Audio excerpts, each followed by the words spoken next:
26 bob. Shu kuni Yahudiya zeminidagi barliq xalq bu naqshini aytidi. Bizning shahrimiz mustahkam.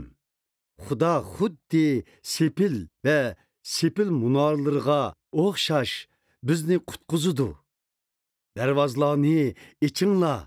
Parvardigorga sadoqatman, haqqoniy xalqni ichiga kirgizinglar.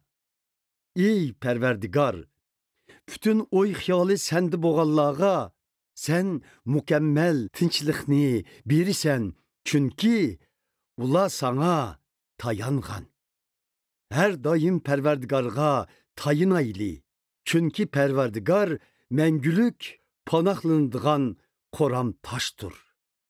U takabburlarning kibrini sundurdu.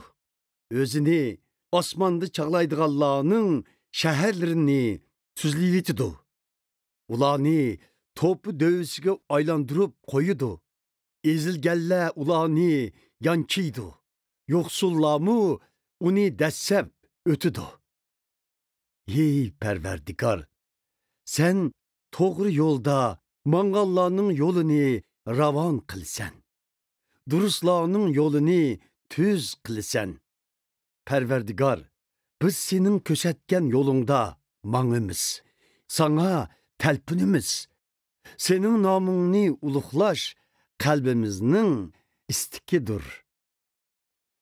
Ey Parvardigor, bütün kecha qalbim seni seg'inidi.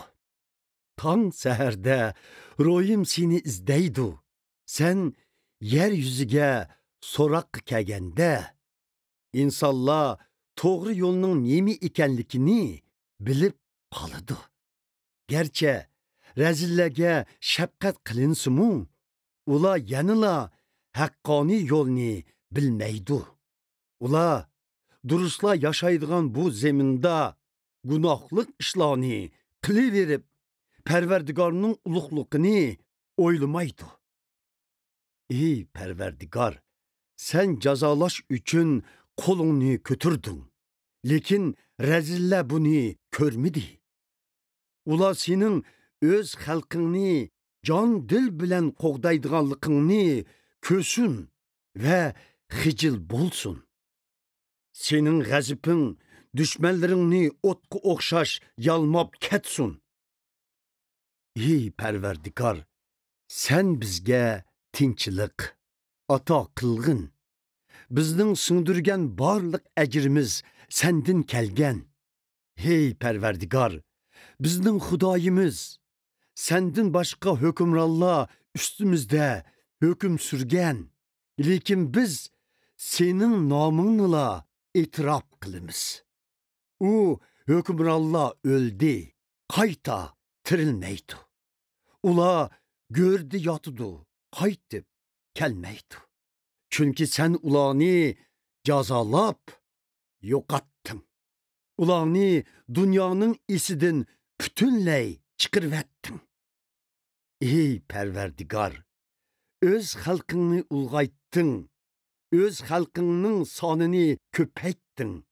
Buning bilan sen shon sharafga erishding. Sen zeminimizning chegaralarini kengaytding. Ey Parvardigor, biz qiyinchilikqa uchraganda seni izladik. Sen bizni jazolab tarbiyalaganda biz meyishlangan ojiz ovozimiz bilan duo qildik. Homildor ayol to'lg'oq azobida yig'ilgandek, bizmi sening oldingda yig'ladik. Ey Parvardigor, biz to'lg'oq azobidagi homildor ayolga o'xshab qoldik. Lekin bizdan tug'ilg'ini yo'qlik bo'ldi. Biz dunyoni nijotlikka erishtirolmaymiz. Qo'limizdan hech bir ish kelmaydi. Ammo sana mansub bo'lib o'lib ketgan kishilar qaytadan hayotlikka erishdi. ularning teni boshqadan tirilidi. Ey tuproqda yotqanlar, uyg'onib, shodlik naqshini aytinglar. Ey Parvardigor, sening tong sahardagi shabniming olamga hayotga kuch bergandek, sen o'lganlarga qayta hayoti kuch ato qilasan.